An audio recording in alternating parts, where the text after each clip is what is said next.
एक बार एक नौजवान लड़का रेलवे स्टेशन पर पहुंचा और स्टेशन पर पहुंचकर टिकट काउंटर पर गया और वह जाकर कहने लगा कि मुझे एक टिकट दे दो। काउंटर पर बैठे व्यक्ति ने उससे पूछा कि आपको कहां का टिकट चाहिए। लड़के ने कहा टिकट दे दो, आपको बात समझ नहीं आ रही है, मुझे टिकट दे दो।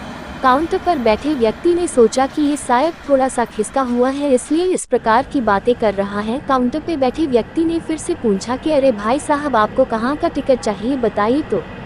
लड़के ने कहा अरे मैं तुमसे टिकट मांग रहा हूँ, तुम्हें देना नहीं है क्या, मुझे टिकट दे दो। अब काउंटर पर बैठे व्यक्ति को थोड़ा गुस्सा आ गया और उसने उस व्यक्ति को भगा दिया और कहा पीछे बहुत सारे लोग खड़े हुए हैं, तुम यहाँ से चले जाओ वरना मैं पुलिस को बुला लूंगा। वो लड़का थोड़ा सा गुस्सा हुआ और वहाँ से चला गया और उसके बाद वो प्लेटफॉर्म पर आ गया जहाँ पर बहुत सारे लोग खड़े हुए थे और किसी ट्रेन का इंतजार कर रहे थे। अब थोड़ी देर के बाद ही वहाँ पर एक ट्रेन आ गई। अब सभी लोग उस ट्रेन में चढ़ने लगे, वहाँ लड़का भी उस ट्रेन में चढ़ गया। अब मैं सभी से एक प्रश्न पूछना चाहता हूँ जिसका जवाब आपको मुझे देना है। आप बताइएगा कि वह लड़का अब कहाँ पर पहुँचेगा। हाँ, आप बताइए कि वह लड़का अब कहाँ पहुँचेगा। आप मुझे बताइए, वह लड़का वहाँ पहुँचेगा जहाँ वाकई में उसे जाना है या फिर वो वहाँ पहुँचेगा जहाँ पर वो ट्रेन उसे ले जाएगी। जी हाँ, बिल्कुल सही कहा आपने, वह लड़का वहाँ पहुँचेगा जहाँ वो ट्रेन लेकर के जाएगी।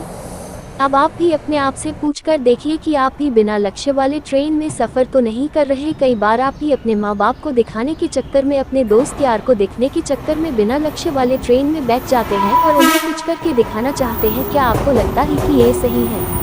अब ट्रेन में बैठा व्यक्ति चला जा रहा है, लेकिन कुछ दिन के बाद वो बोर हो जाता है, परेशान होने लगता है कि ये मैं कहाँ जा रहा हूँ। और फिर थोड़े दिन के बाद उसे एक स्टेशन दिखता है और बहुत सारे लोग उतर रहे होते हैं और फिर वो भी वहाँ पर उतर जाता है। लेकिन स्टेशन पर उतरने के बाद उसे ये समझ में आता है कि मुझे यहाँ आना ही नहीं था, मुझे तो कहीं और जाना था।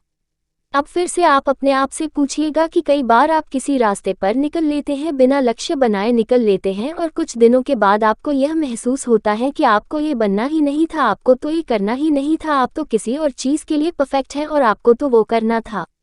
आप सिर्फ लोगों के दिखाने के चक्कर में किसी चीज़ को बनने की कोशिश करते हैं जबकि असल में वो आप होते ही नहीं हैं।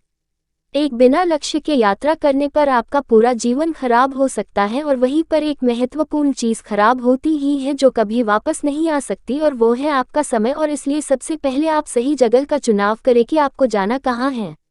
उसके बाद स्टेशन पर जाकर अपनी सही ट्रेन ढूंढें, क्योंकि वहाँ पर बहुत सारी ट्रेनें होंगी, बहुत सारे लोग अलग अलग ट्रेन में चढ़ रहे होंगे, लेकिन आपको अपनी ट्रेन ढूंढना है जो आपको अपने सही लक्ष्य पर पहुँचाएगी। यदि आप किसी को दिखाने के लिए कोई भी काम कर रहे हो तो आप उसे आज ही छोड़ दीजिए और अपने एक सही लक्ष्य का चुनाव कीजिए जो आपको एक सही यात्रा पर पहुंचाएगी। कई लोग अपने जीवन में बिना लक्ष्य के घूमते रहते हैं, भटकते रहते हैं, परेशान होते रहते हैं और जीवन के अंत में कहते हैं कि मैंने अपने जीवन में कुछ नहीं पाया। क्या आप भी उनमें से एक बनना चाहते हैं या फिर एक सही लक्ष्य का चुनाव करके अपने जीवन को खुशी खुशी प्रसन्नता से जीना चाहते हैं? फैसला आपका है।